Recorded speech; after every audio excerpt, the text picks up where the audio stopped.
السلام عليكم اخوان اخوات، مرحبا بكم في هذا الفيديو اللي غنديرو معكم. فيديو قصير صغير بحال هذا المويطير ديال البيض، حتى هو صغير ومفيد بالنسبه للناس اللي عندهم ماكينه ديال الطرز. الناس انا نوجه الكلمه للناس اكثر اللي عندهم ماكينه ديال الطرز، هو ما عندهمش بحال هذا الكمبريسور. ماشي غير هذا، اي كومبريسور مهم.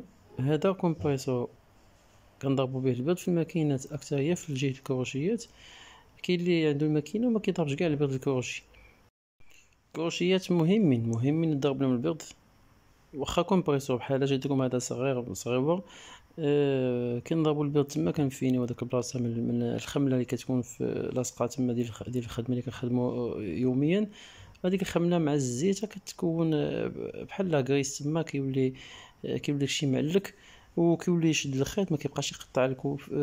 داك الكوب فيه اللي مزيان حتى هو كتجمع فيه الخيط، وهذا زوين. كنضربوا البيض فيه واحد لابريسيون كتكون مجهده، كنضربوا البيض تما، كنفينيو داك الخيوطه وداك الخمله وداكشي اللي كتكون لتحت.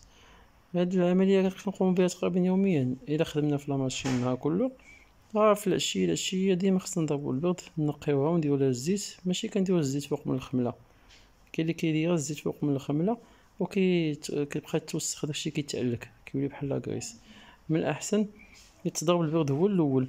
ملي كيتضرب البيض كنحيدو داك الخمله كلها، عاد كنديرو الزيت.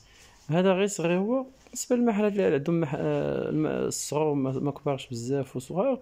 بحال هذا الشكل هذا راه كافي، كيتحط في اي بلاصه فين ما حطيتيه صغير وما كيديرش ليه سباس كبير. داكشي اش بغيتكم هذا باش تاخذوا فكره عليه وتعرفوا على شي صلاح.